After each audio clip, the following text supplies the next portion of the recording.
Lesson 5. Remain faithful to your idea. Tonight we have the fifth and last lesson in this course. First, I shall give you a sort of summary of what has gone before. Then, since so many of you have asked me to elaborate further on Lesson 3, I shall give you a few more ideas on thinking fourth dimensionally. I know that when a man sees a thing clearly, he can tell it, he can explain it. This past winter in Barbados, a fisherman, whose vocabulary would not encompass 1,000 words, told me more in 5 minutes about the behavior of the dolphin than Shakespeare, with his vast vocabulary, could have told me if he did not know the habits of the dolphin.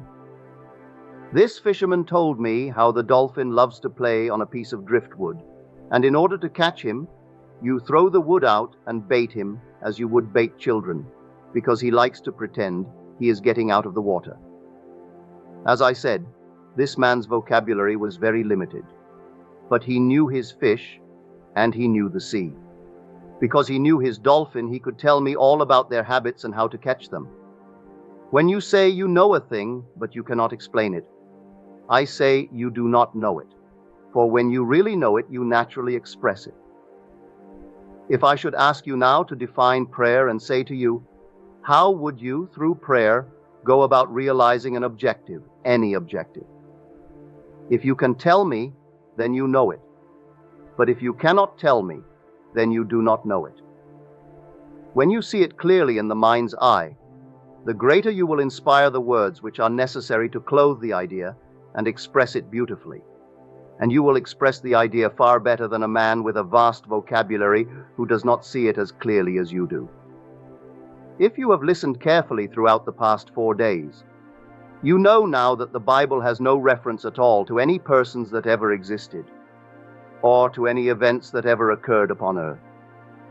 The authors of the Bible were not writing history. They were writing a great drama of the mind which they dressed up in the garb of history, and then adapted it to the limited capacity of the uncritical, unthinking masses. You know that every story in the Bible is your story, that when the writers introduce dozens of characters in the same story, they are trying to present you with different attributes of the mind that you may employ. You saw it as I took perhaps a dozen or more stories and interpreted them for you. For instance, many people wonder how Jesus, the most gracious, the most loving man in the world, if he be man, could say to his mother what he is supposed to have said to her, as recorded in the 2nd chapter of the Gospel of St. John. Jesus is made to say to his mother, "Woman, what have I to do with thee?" John 2:4. You and I, who are not yet identified with the ideal we serve, would not make such a statement to our mother. Yet here was the embodiment of love, saying to his mother, "Woman, what have I to do with thee?" You are Jesus, and your mother is your own consciousness. For consciousness is the cause of all. Therefore, it is the great Father-Mother of all phenomena. You and I are creatures of habit. We get into the habit of accepting as final the evidence of our senses. Wine is needed for the guests, and my senses tell me that there is no wine, and I, through habit, am about to accept this lack as final. When I remember that my consciousness is the one and only reality, therefore, if I deny the evidence of my senses and assume the consciousness of having sufficient wine, I have in a sense rebuked my mother, or the consciousness which suggested lack. And by assuming the consciousness of having what I desire for my guests, wine is produced in a way we do not know. I have just read a note here from a dear friend of mine in the audience. Last Sunday he had an appointment at a church for a wedding. The clock told him he was late. Everything told him he was late. He was standing on a street corner waiting for a streetcar. There was none in sight. He imagined that instead of being on the street corner, that he was in the church. At that moment, a car stopped in front of him. My friend told the driver of his predicament, and the driver said to him, "I am not going that way, but I will take you there." My friend got into the car and was at the church in time for the service. That is applying the law correctly, non-acceptance of the suggestion of lateness. Never accept the suggestion of lack. In this case, I say to myself, What have I to do with thee? What have I to do with the evidence of my senses? Bring me all the pots and fill them. In other words, I assume that I have wine and all that I desire. Then my dimensionally greater self inspires in all the thoughts and the actions which aid the embodiment of my assumption. It is not a man saying to a mother, "Woman, what have I to do with thee?" It is every man who knows this law who will say to himself, when his senses suggest lack, "What have I to do with thee? Get behind me." I will never again listen to a voice like that, because if I do, then I am impregnated by that suggestion, and I will bear the fruit of lack. We turn to another story in the Gospel of St. Mark, where Jesus is hungry. And seeing a fig tree afar off having leaves, he came, if haply he might find anything thereon. And when he came to it, he found nothing but leaves, for the time of figs was not yet. And Jesus answered and said unto it, No man eat fruit of thee hereafter forever. And his disciples heard it. Mark 11:13-14. And in the morning as they passed by, they saw the fig tree dried up from the roots. Mark 11:20. What tree am I blasting? Not a tree on the outside. It is my own consciousness. I am the vine. John 15:1. My consciousness, my I amness is the great tree, and habit once more suggests emptiness. It suggests barrenness. It suggests 4 months before I can feast. But I cannot wait 4 months. I give myself this powerful suggestion that never again will I even for a moment relieve that it will take 4 months to realize my desire. The belief in lack must from this day on be barren and never again reproduce itself in my mind. It is not a man blasting a tree. Everything in the Bible takes place in the mind of man. The tree, the city, the people, everything. There is not a statement made in the Bible that does not represent some attribute of the human mind. They are all personifications of the mind and not things within the world. Consciousness is the one and only reality. There is no one to whom we can turn after we discover that our own awareness is God. For God is the cause of all, and there is nothing but God. You cannot say that a devil causes some things and God others. Listen to these words. Thus saith the Lord to his anointed, to Cyrus, whose right hand I have holden, to subdue nations before him.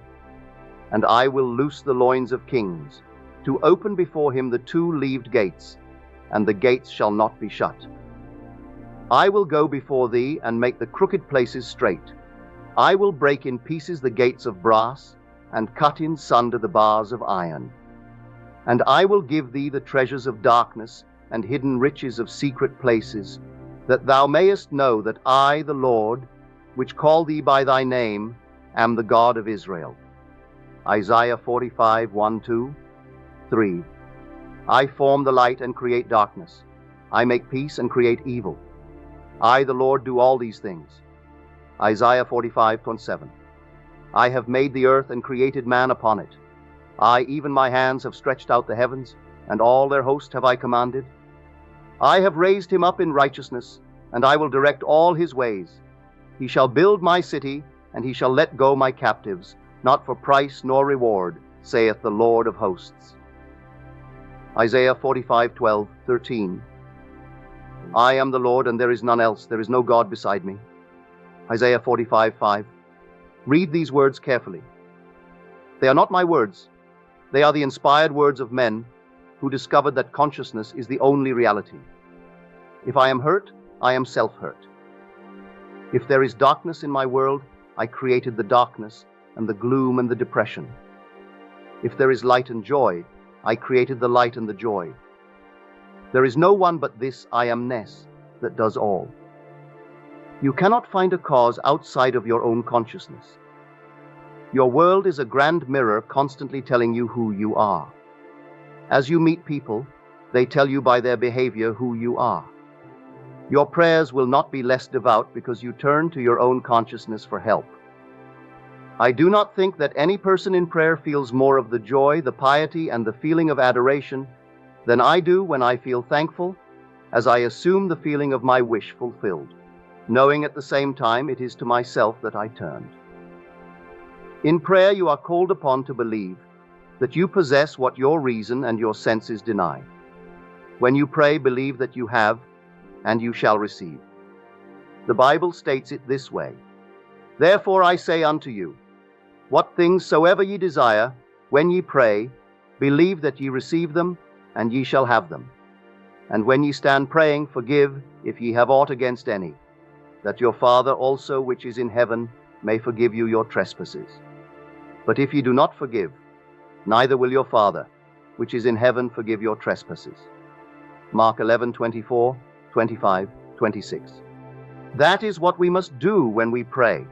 If I hold something against another, be it a belief of sickness, poverty, or anything else, I must loose it and let it go, not by using words of denial, but by believing him to be what he desires to be. In that way, I completely forgive him. I changed my concept of him. I had aught against him, and I forgave him. Complete forgetfulness is forgiveness. If I do not forget, then I have not forgiven. I only forgive something when I truly forget. I can say to you until the end of time, I forgive you. But if every time I see you or think of you, I am reminded of what I held against you, I have not forgiven you at all. Forgiveness is complete forgetfulness. You go to a doctor and he gives you something for your sickness. He is trying to take it from you, so he gives you something in place of it. Give yourself a new concept of self for the old concept. Give up the old concept completely.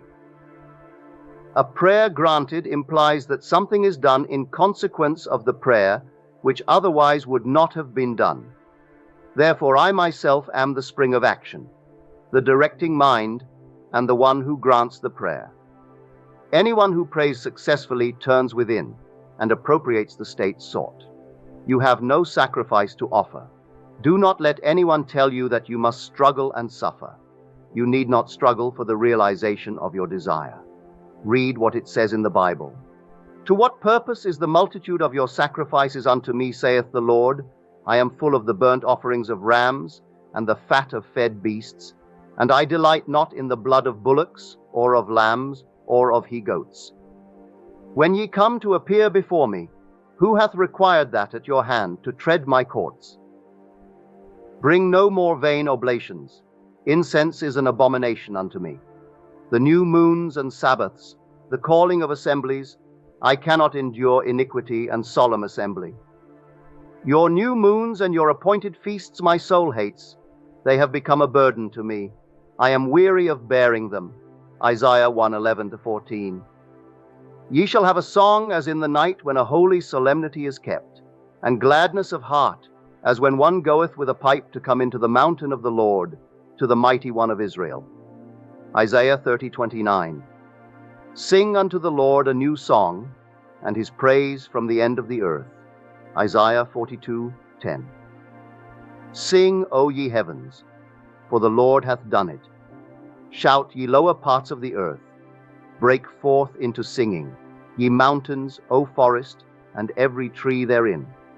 For the Lord hath redeemed Jacob, and glorified himself in Israel. Isaiah 44:23. Therefore the redeemed of the Lord shall return, and come with singing unto Zion, and everlasting joy shall be upon their head. They shall obtain gladness and joy, and sorrow and mourning shall flee away. Isaiah 51:11. The only acceptable gift is a joyful heart. Come with singing and praise. That is the way to come before the Lord, your own consciousness. Assume the feeling of your wish fulfilled, and you have brought the only acceptable gift. All states of mind other than that of the wish fulfilled are an abomination. They are superstition and mean nothing. When you come before me, rejoice, because rejoicing implies that something has happened which you desired. Come before me singing, giving praise and giving thanks, for these states of mind imply acceptance of the state sought. Put yourself in the proper mood, and your own consciousness will embody it.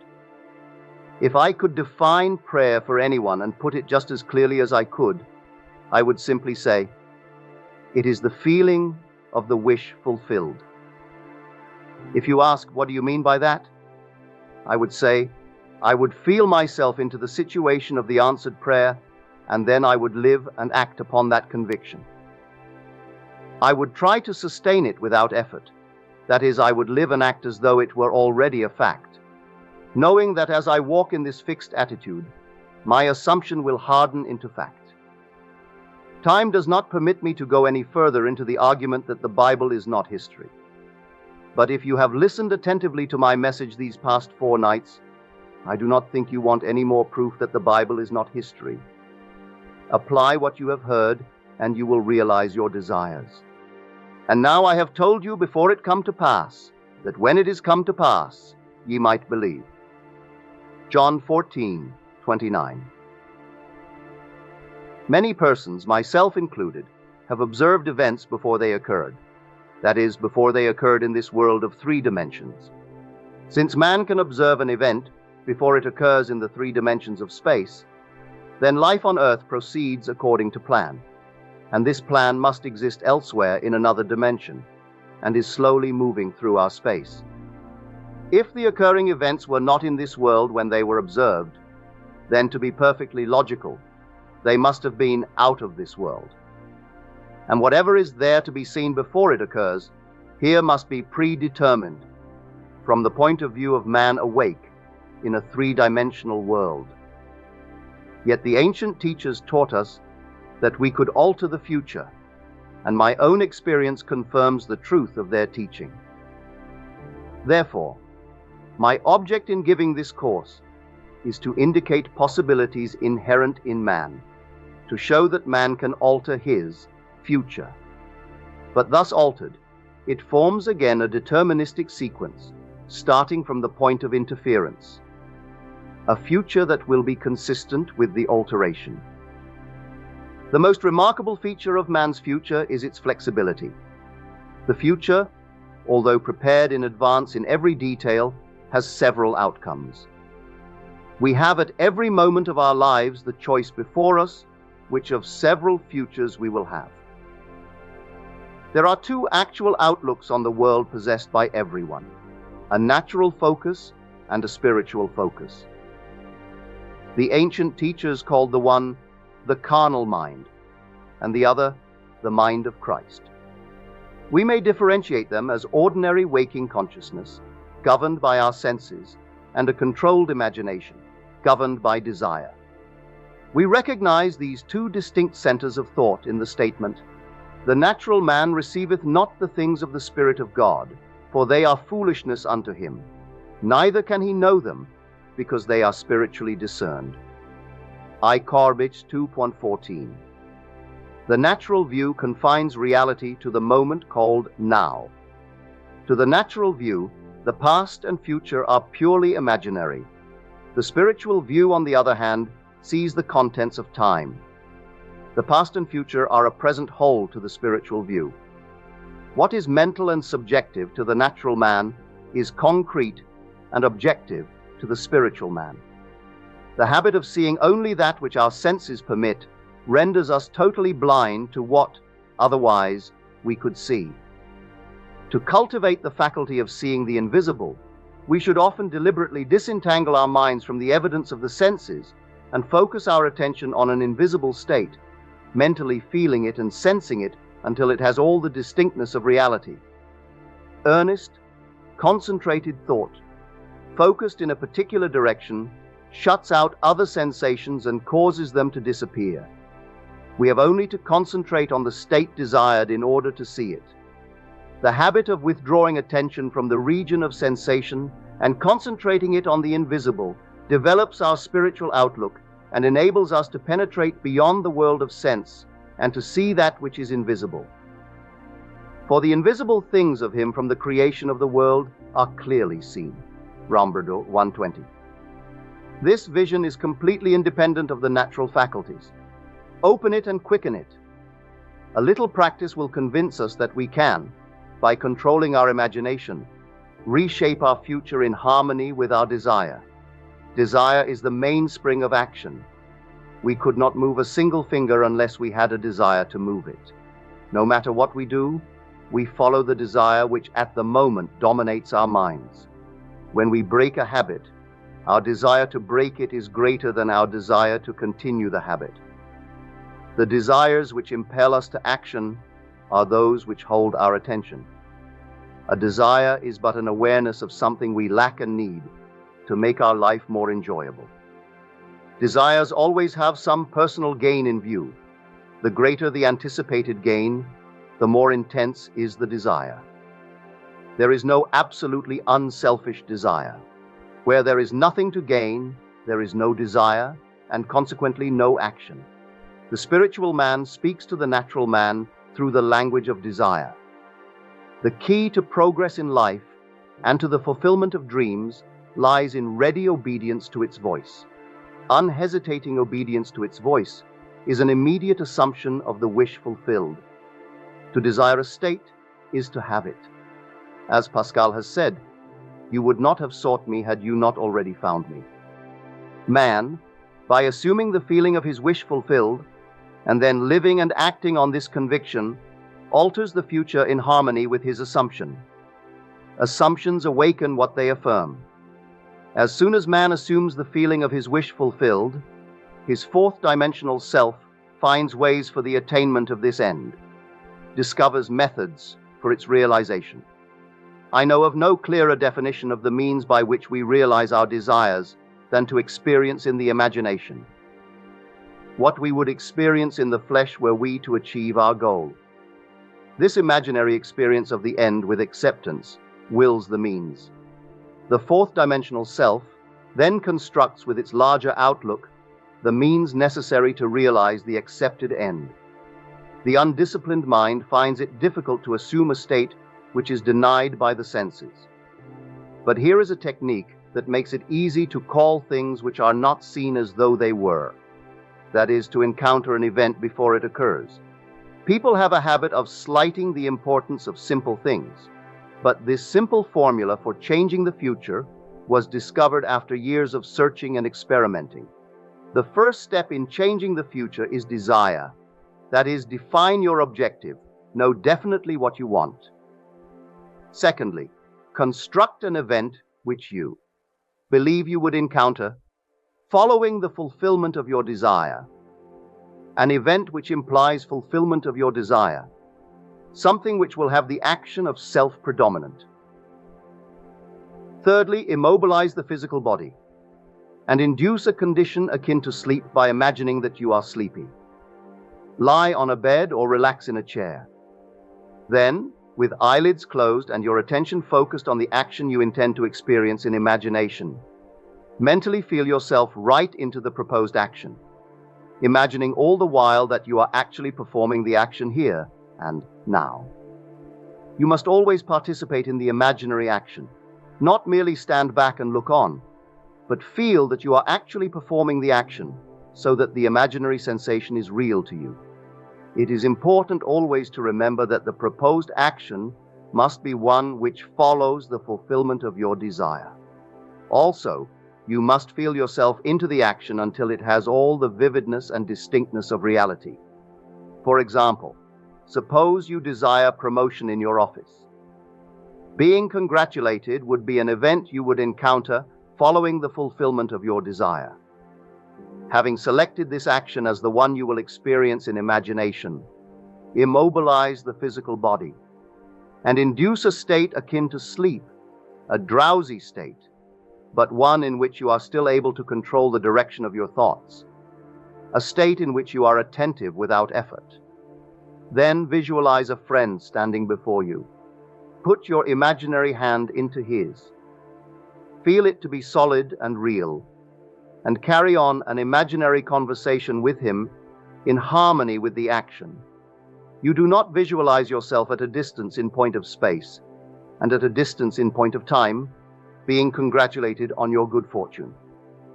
Instead, you make elsewhere here, and the future now. The future event is a reality now in a dimensionally larger world, and oddly enough, now in a dimensionally larger world is equivalent to here in the ordinary three-dimensional space of everyday life. The difference between feeling yourself in action, here and now, and visualizing yourself in action, as though you were on a motion picture screen, is the difference between success and failure. The difference will be appreciated if you will now visualize yourself climbing a ladder. Then, with eyelids closed, imagine that a ladder is right in front of you and feel yourself actually climbing it. Desire, physical immobility bordering on sleep, and imaginary action in which self feelingly predominates here and now are not only important factors in altering the future, but they are also essential conditions in consciously projecting the spiritual self. When the physical body is immobilized and we become possessed of the idea to do something, if we imagine that we are doing it here and now and keep the imaginary action feelingly going right up until sleep ensues, we are likely to awaken out of the physical body to find ourselves in a dimensionally larger world with a dimensionally larger focus, and actually doing what we desired and imagined we were doing in the flesh. But whether we awaken there or not, we are actually performing the action in the fourth dimensional world, and will in the future reenact it here in the third dimensional world. Experience has taught me to restrict the imaginary action, to condense the idea which is to be the object of our meditation into a single act, and to reenact it over and over again until it has the feeling of reality. Otherwise, the attention will wander off along an associational track, and hosts of associated images will be presented to our attention, and in a few seconds, they will lead us hundreds of miles away from our objective in point of space, and years away in point of time. If we decide to climb a particular flight of stairs, because that is the likely event to follow the realization of our desire, then we must restrict the action to climbing that particular flight of stairs. Should the attention wander off, bring it back to its task of climbing that flight of stairs, and keep on doing so until the imaginary action has all the solidity and distinctness of reality. The idea must be maintained in the field of presentation without any sensible effort on our part. We must, with the minimum of effort, permeate the mind with the feeling of the wish fulfilled. Drowsiness facilitates change because it favors attention without effort. But it must not be pushed to the state of sleep, in which we shall no longer be able to control the movements of our attention, but a moderate degree of drowsiness in which we are still able to direct our thoughts. A most effective way to embody a desire is to assume the feeling of the wish fulfilled, and then, in a relaxed and sleepy state, repeat over and over again like a lullaby any short phrase which implies fulfillment of your desire, such as, "Thank you, thank you, thank you," until the single sensation of thankfulness dominates the mind. Speak these words as though you addressed a higher power for having done it for you. If, however, we seek a conscious projection in a dimensionally larger world, then we must keep the action going right up until sleep ensues. Experience in imagination with all the distinctness of reality what would be experienced in the flesh were we to achieve our goal, and we shall in time meet it in the flesh as we met it in our imagination. Feed the mind with premises, that is, assertions presumed to be true, because assumptions, though false, if persisted in, until they have the feeling of reality, will harden into fact. To an assumption, all means which promote its realization are good. It influences the behavior of all, by inspiring in all the movements, the actions, and the words which tend towards its fulfillment.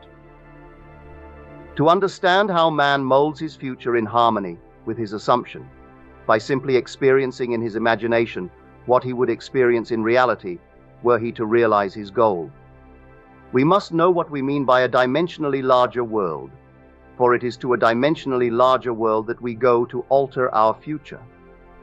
The observation of an event before it occurs implies that the event is predetermined from the point of view of man in the three-dimensional world. Therefore, to change the conditions here in the three dimensions of space we must first change them in the 4 dimensions of space. Man does not know exactly what is meant by a dimensionally larger world, and would no doubt deny the existence of a dimensionally larger self. He is quite familiar with the 3 dimensions of length, width, and height, and he feels that, if there were a 4th dimension, it should be just as obvious to him as the dimensions of length, width, and height. Now, a dimension is not a line. It is any way in which a thing can be measured that is entirely different from all other ways. That is, to measure a solid 4th dimensionally, we simply measure it in any direction except that of its length, width, and height. Now, is there another way of measuring an object other than those of its length, width, and height? Time measures my life without employing the 3 dimensions of length, width, and height. There is no such thing as an instantaneous object. Its appearance and disappearance are measurable. It endures for a definite length of time. We can measure its lifespan without using the dimensions of length, width, and height. Time is definitely a 4th way of measuring an object. The more dimensions an object has, the more substantial and real it becomes. A straight line which lies entirely in 1 dimension acquires shape, mass, and substance by the addition of dimensions. What new quality would time, the 4th dimension, give, which would make it just as vastly superior to solids as solids are to surfaces and surfaces are to lines? Time is a medium for changes in experience, for all changes take time. The new quality is changeability. Observe that if we bisect a solid, its cross-section will be a surface. By bisecting a surface, we obtain a line, and by bisecting a line, we get a point. This means that a point is but a cross-section of a line, which is in turn but a cross-section of a surface, which is in turn but a cross-section of a solid, which is in turn, if carried to its logical conclusion, but a cross-section of a 4-dimensional object. We cannot avoid the inference that all 3-dimensional objects are but cross-sections of 4-dimensional bodies, which means when I meet you, I meet a cross-section of the 4-dimensional you, the 4-dimensional self that is not seen. To see the 4-dimensional self, I must see every cross-section or moment of your life from birth to death, and see them all as coexisting. My focus should take in the entire array of sensory impressions which you have experienced on Earth, plus those you might encounter. I should see them, not in the order in which they were experienced by you, but as a present whole. Because change is the characteristic of the 4th dimension, I should see them in a state of flux, as a living, animated whole. Now, if we have all this clearly fixed in our minds, what does it mean to us in this 3-dimensional world? It means that, if we can move along time's length, we can see the future and alter it if we so desire. This world, which we think so solidly real, is a shadow out of which and beyond which we may at any time pass. It is an abstraction from a more fundamental and dimensionally larger world. A more fundamental world abstracted from a still more fundamental and dimensionally larger world, and so on to infinity. For the absolute is unattainable by any means or analysis, no matter how many dimensions we add to the world. Man can prove the existence of a dimensionally larger world by simply focusing his attention on an invisible state and imagining that he sees and feels it.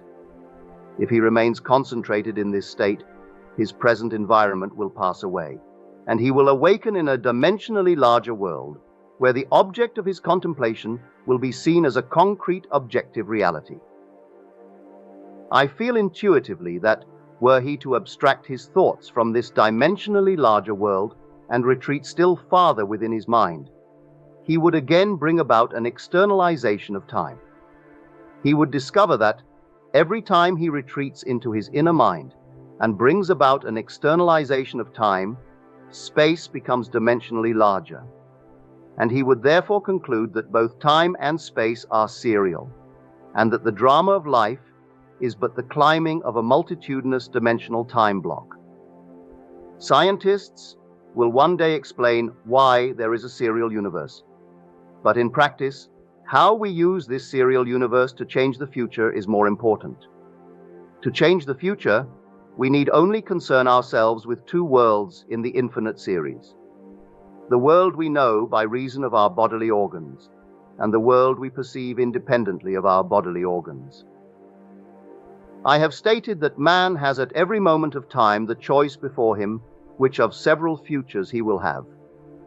But the question arises, how is this possible when the experiences of man, awake in the three-dimensional world, are predetermined, as his observation of an event before it occurs implies? This ability to change the future will be seen if we liken the experiences of life on Earth to this printed page.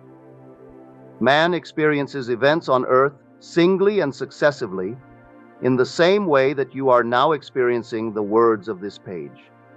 Imagine that every word on this page represents a single sensory impression. To get the context, to understand my meaning, you focus your vision on the first word in the upper left-hand corner, and then move your focus across the page from left to right, letting it fall on the words singly and successively. By the time your eyes reach the last word on this page, you have extracted my meaning. But suppose on looking at the page, with all the printed words thereon equally present, you decided to rearrange them. You could, by rearranging them, tell an entirely different story. In fact, you could tell many different stories. A dream is nothing more than uncontrolled four-dimensional thinking, or the rearrangement of both past and future sensory impressions. Man seldom dreams of events in the order in which he experiences them when awake. He usually dreams of two or more events which are separated in time, fused into a single sensory impression. Or else he so completely rearranges his single waking sensory impressions that he does not recognize them when he encounters them in his waking state. For example, I dreamed that I delivered a package to the restaurant in my apartment building. The hostess said to me, "You can't leave that there." Whereupon, the elevator operator gave me a few letters, and as I thanked him for them, he, in turn, thanked me. At this point, the night elevator operator appeared and waved a greeting to me. The following day, as I left my apartment, I picked up a few letters which had been placed at my door. On my way down, I gave the day elevator operator a tip and thanked him for taking care of my mail, whereupon he thanked me for the tip. On my return home that day, I overheard a doorman say to a delivery man, "You can't leave that there." As I was about to take the elevator up to my apartment, I was attracted by a familiar face in the restaurant, and as I looked in, the hostess greeted me with a smile. That night, I escorted my dinner guests to the elevator, and as I said goodbye to them, the night operator waved goodnight to me. By simply rearranging a few of the single sensory impressions I was destined to encounter, and by fusing two or more of them into single sensory impressions, I constructed a dream which differed quite a bit from my waking experience. When we have learned to control the movements of our attention in the four-dimensional world, we shall be able to consciously create circumstances in the three-dimensional world. We learn this control through the waking dream, where our attention can be maintained without effort. For attention minus effort is indispensable to changing the future. We can, in a controlled waking dream, consciously construct an event which we desire to experience in the three-dimensional world. The sensory impressions we use to construct our waking dream are present realities displaced in time, or the four-dimensional world. All that we do in constructing the waking dream is to select from the vast array of sensory impressions those which, when they are properly arranged, imply that we have realized our desire.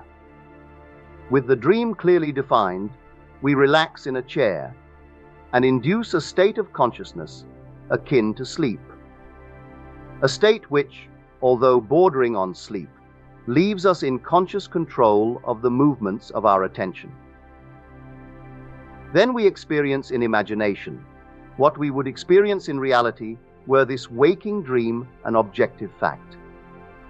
In applying this technique to change the future, it is important always to remember that the only thing which occupies the mind during the waking dream is the waking dream, the predetermined action and sensation which implies the fulfillment of our desire. How the waking dream becomes physical fact is not our concern. Our acceptance of the waking dream as physical reality wills the means for its fulfillment. Let me again lay the foundation of prayer, which is nothing more than a controlled waking dream. 1. Define your objective. Know definitely what you want. 2. Construct an event which you believe you will encounter, following the fulfillment of your desire, something which will have the action of self-predominant, an event which implies the fulfillment of your desire. 3. Immobilize the physical body and induce a state of consciousness akin to sleep.